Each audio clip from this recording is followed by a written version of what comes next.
Ciao amici!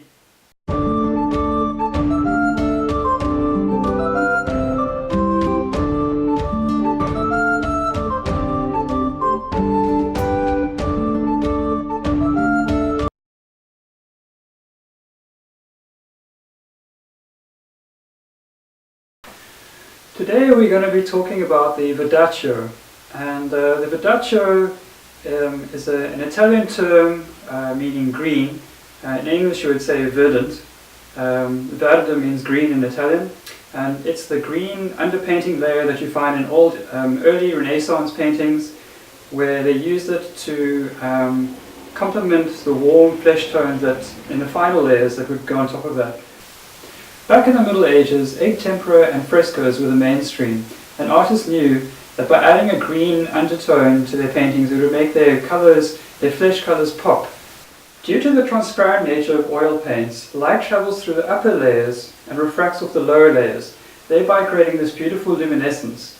The greenish tone of the Verdaccio is a complementary colour to the warm reds and pinks of the flesh, and thereby creates a more lifelike colour harmony. The green greys enhance the cool shadow colours of the flesh, particularly around the jaw, the sockets of the eye, the bones of the hands, the veins, and all the cool areas of the.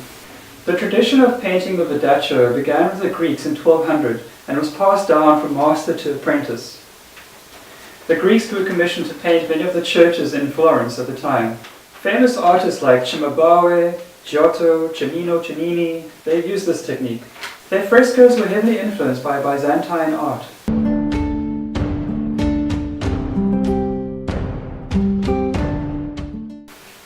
Cennini wrote an invaluable handbook for artists called the Libro dell'arte, which means the artist's handbook.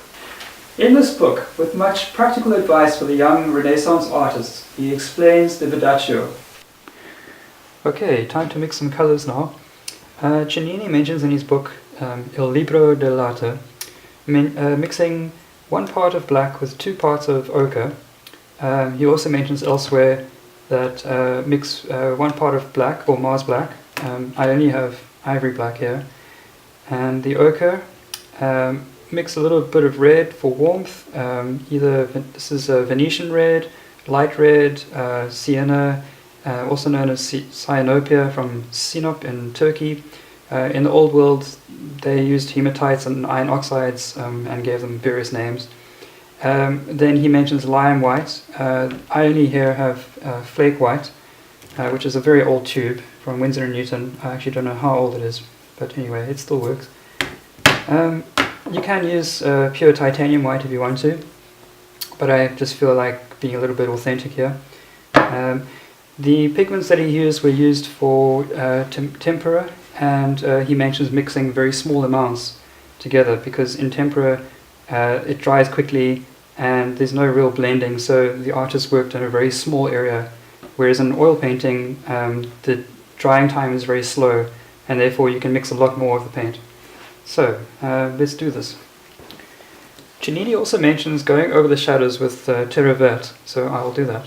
And then in my medium I added a slight bit more oil, but I'll use that sparingly.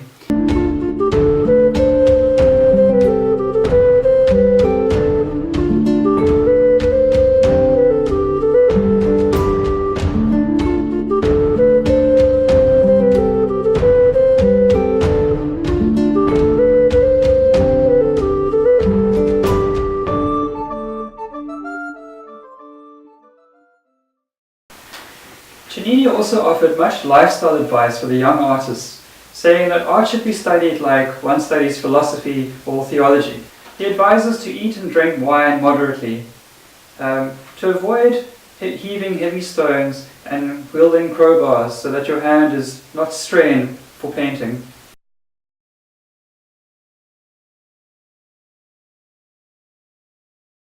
There is another cause which, if you indulge in it, would cause the hand to flutter more than a leaf in the wind, and that is indulging too much in the company of women.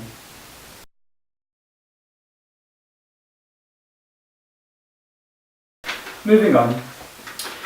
The Verdaccio is similar to the French Grisaille technique, and you may hear the terms interchangeably when regarding the underpainting.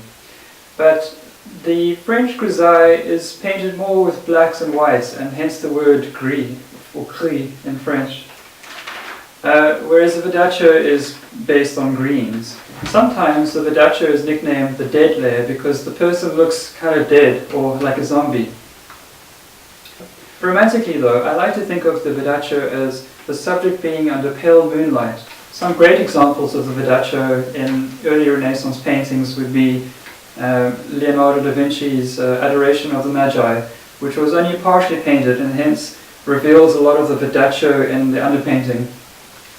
Another example is one of his early works called the Vinoia Madonna, which was painted independently of his master Verdaccio. And then of course the Mona Lisa. We all know that painting. If you look carefully enough into the background, you'll see hints of the Verdaccio in the landscape and in the shadows of her flesh. Michelangelo also used the Verdaccio, and this is evident in the Manchester Madonna, which was an unfinished work. Right, okay, back in the studio. You can see here that I've upgraded my hat, and that also I need to complete the perspective of the window and just bring the background together a little bit here, and then I'll begin the Verdaccio.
Okay guys, thanks very much for watching.